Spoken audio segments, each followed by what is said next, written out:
Dear friends, আজিকালি technology ইমানখিনি আগবাঢ়ি গৈছে যে আপুনি কি নোৱাৰিব, কি নাজানিব, মানে নাজানিব নোৱাৰিব লগা কাম একোৱেই নাই, সকলোখিনি সম্ভৱ হৈ উঠিছে বৰ্তমান টেকন'লজিৰ ফলত।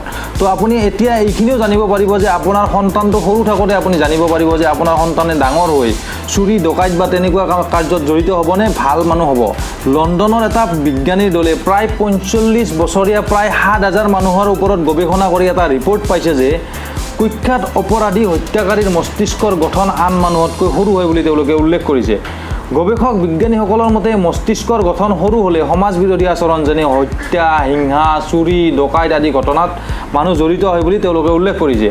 আনকি তেওঁলোকৰ মস্তিষ্ক আন মানুহতকৈ কিছু ৰঙা ৰঙৰ পাৰ্থক্য থাকে বুলি তেওঁলোকে উল্লেখ কৰিছে। বিজ্ঞানীসকলৰ মতে কৈশোৰ কালত যিবোৰ অবাধ্য হয়, বিশৃংখল হয়, কথা নুশুনে, তেনেকুৱা সন্তান ডাঙৰ হৈ পিনি অপৰাধ নকৰে বুলি তেওঁলোকে উল্লেখ কৰিছে। তেওঁলোকৰ মতে গৱেষকসকলে দাবী কৰিছে যে ব্ৰেইনৰ কাৰ্টিজেল ছাৰ্ভেচ এৰিয়া আৰু কাৰ্টিজল কিমান বহল সেয়া MRI স্কেনৰ জৰিয়তে জানিব পাৰি। মানে আপুনি আপোনাৰ সন্তানক সৰু কালতে MRI কৰি আপুনি গম পাব পাৰিব যে আপোনাৰ সন্তানটোৱে আচলতে ডাঙৰ হৈ ভাল মানুহ হ'বনে চুৰি ডকাইত বা এনেকুৱা বেয়া কামত জড়িত হ'ব।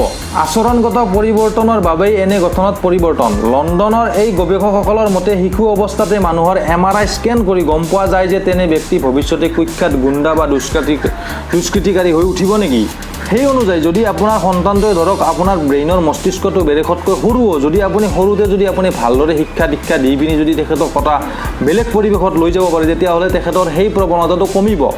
কিন্তু বিজ্ঞানীসকলে দাবী কৰা মতে যে যদি মানুহৰ মস্তিষ্কটো সাধাৰণ মানুহৰ মস্তিষ্কতকৈ যদি সৰু হয় তেতিয়াহ'লে তেনে সন্তানে ডাঙৰ হৈ পিনি অপৰাধ প্ৰৱণতা বেছি কৰে বুলি ইয়াত দাবী কৰা হৈছে। তো বন্ধুসকল, এনেকুৱা ধৰণৰ ইনফৰমেশ্যন ভিডিঅ' আপোনালোকে পাই থাকিবৰ কাৰণে মোৰ চেনেলটো ছাবস্ক্ৰাইব কৰি দিব আৰু যদি ভিডিঅ'টো ভাল পাইছে তেতিয়াহ'লে এটা লাইক কৰি দিব। তো আজিলৈ বিদায় লৈছোঁ, ধন্যবাদ, জয় আই অসম।